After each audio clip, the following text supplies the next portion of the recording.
Hey there, language enthusiast. Ready for another deep dive? You guys sent over some really cool stuff, especially this YouTube video. It's a transcript, actually, and it really got me thinking about, It's for beginners, right? yeah, Yeah. which I always find fascinating, seeing how people approach, teaching English to beginners. You know me, I love There's really. different approaches. Exactly. And this one really seems to practice what it preaches. They're using a podcast format to help people learn English, so meta. What's really interesting is how they highlight that even for beginners, listening to a podcast, even if you don't understand everything, can be so beneficial. It's that whole learn by doing thing, Some right? say. Like they were talking about how you naturally pick up on like natural speech patterns and even grammar just by listening. It's like learning by osmosis or something. Absolutely. It all comes down to consistent exposure. Think about how children learn their first language. It's not like we sit them down with grammar books, right? Right. They learn by listening and imitating. And this video really emphasizes that adults can benefit from this immersive approach too. So it's more about surrounding yourself with the language as much as possible rather than getting bogged down with textbooks. Interesting. Now, they also touched upon, the whole accent debate, American versus British English. Do you think it's really true that American English is as widespread as they say it is? I'd say it's definitely true that American English is prevalent globally, and a lot of that has to do with, the influence of American media. But, and this is important, just because it's more prevalent doesn't mean it's better or more correct. Right, right. Both accents have their own, place and are perfectly valid depending on the context. Context is key. It's amazing how language can be so fluid and adaptable, right? Mhm. Now, they also talked about, and this is the part that I found super interesting, about this native English speaker who actually became an English teacher. What do you think about their experiences and how those experiences tie into language acquisition? I think that story, the teacher story, really highlights how important real-life interaction is for actually acquiring a language. Yeah. Because it's one thing to, study grammar rules from a textbook, Sure. but it's a whole other thing to actually have to navigate conversations, pick up on slang, understand those cultural nuances. You just can't replicate that in formal learning setting. It's that bridge between like textbook knowledge and real world application. Like you can learn all the vocabulary in the world, but if you don't know how to actually use it naturally in a conversation, Yeah. it's like having a Ferrari but not knowing how to drive. Exactly. A perfect analogy.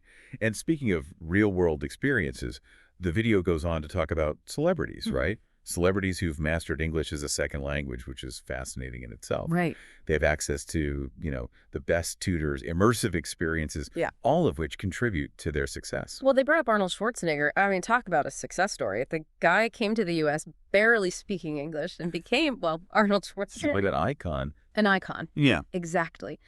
And his dedication to learning English was incredible. He was taking classes, surrounding himself with native speakers. Talk about immersion, right? Total immersion. And even, making it a point to, as they say, romance the language. He really went all in. He did. But then on the flip side, they also address the frustration that a lot of learners feel when they don't see progress, even after years of study. Which is so real. So real and so common. It's disheartening. It is, because you're putting in the effort and you're not. And not seeing the results. Exactly. And they talk about, things like slow improvement, fear of public speaking, limited vocabulary, and just the lack of confidence in general. Have you encountered any of these struggles either personally in your own language learning journey or, working with others? Oh, absolutely. Yeah. I mean, learning any new language, it's tough. It can be so frustrating when you feel like you're putting in the work and not really getting anywhere. Yeah. It's like climbing a mountain. You don't just magically appear at the top. No, you don't. It takes time and effort, and you got to have the right strategies. So true. And speaking of strategies, the video, they actually get into some really practical tips for improvement, which I always appreciate. And the biggest one they emphasize is consistent practice and exposure. Right? Yeah, that's key, isn't it? And they made this point, it really resonated with me. They encourage learners to actually think in English. Not just translate in their heads. Exactly. Don't translate. Think in English. That's really interesting. But how do they suggest someone even start to do that? I mean, that seems... It's a shift, isn't it? Yeah. They recommend starting small. Instead of trying to translate, complex thoughts, start with everyday stuff. Like when you're making breakfast, think to yourself, I'm making toast and eggs in English. Yeah. Simple as that. Uh-huh. Or getting dressed, I'm wearing my blue shirt today. Okay, I see. Just little things to get you in that habit of using the language, even when you're not actively trying to learn. Those are really good practical tips. I like that. Now, they also touched upon the fear of making mistakes, which I feel like is huge, especially for language learners, Oh, it's huge. because you're putting yourself out there and it feels very vulnerable. In the video, they actually talked about how, like, scientifically, our brains, they create stronger neural connections when we make a mistake and then correct it. Makes sense, doesn't it? It's like our brains are wired to learn from those moments. So mistakes are good. Mistakes are good. They're not failures. I love that. Now, they also got into building vocabulary, which Sure. essential, but it can be so tedious. It can be. They actually caution against just memorizing lists of words, which we've all done. Yeah, Like, how many times have we done that? And it doesn't stick. right. It's about context. So instead of just memorizing the definition of like exquisite, you would learn how to use it in a sentence. That meal was absolutely exquisite. Exactly. That's it. You're understanding how the word functions Mhm. in a real-life situation. Hmm. And this goes back to that immersion idea, right? Mhm.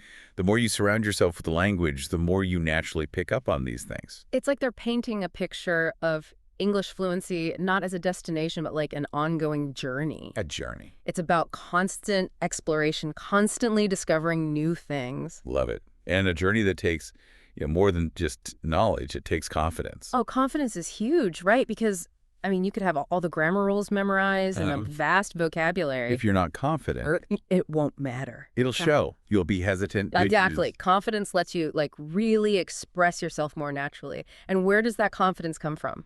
I feel like you already know the answer to this. Practice. Of course.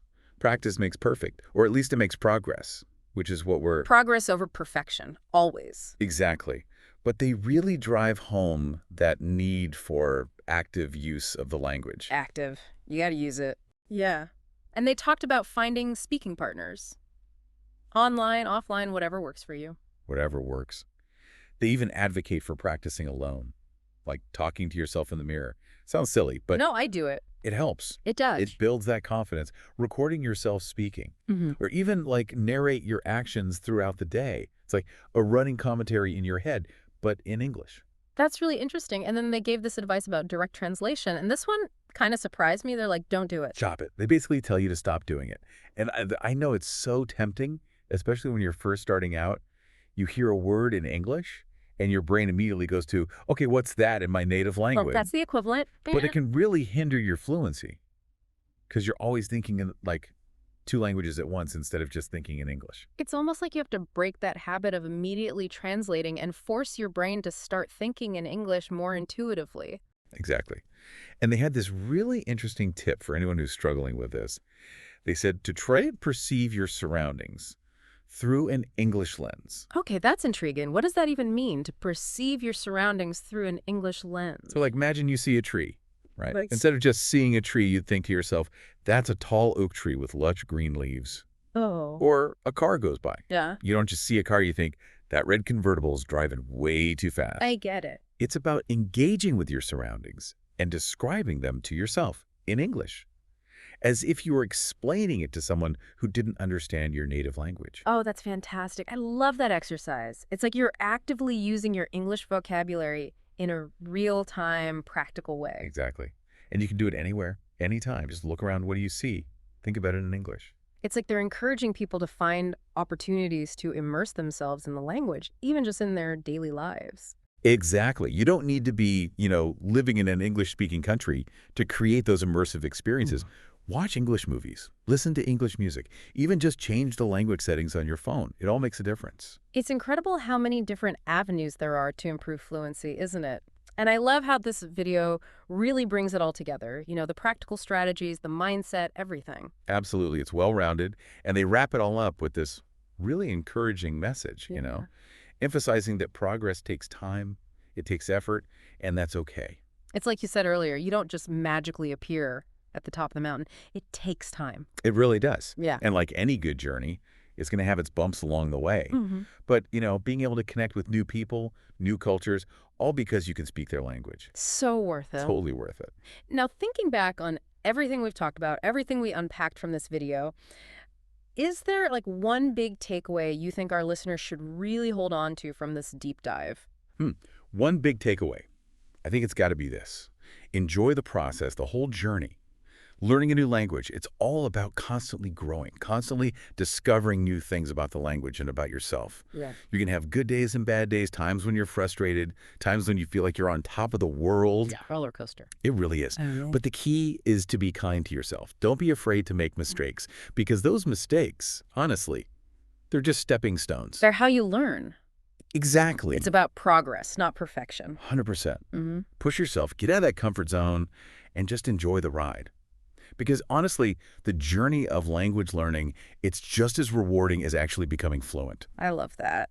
This deep dive has been amazing. So much good advice, so many interesting perspectives, and those stories. I feel like I've learned so much, not just about English fluency, but about language learning as a whole, you know? Me too. It's a good reminder that language, it's more than just words. It's like this incredible tool that allows us to connect with different cultures, different ideas, different experiences. So, to everyone listening, keep exploring, keep practicing, and keep those conversations going. Until next time, happy learning.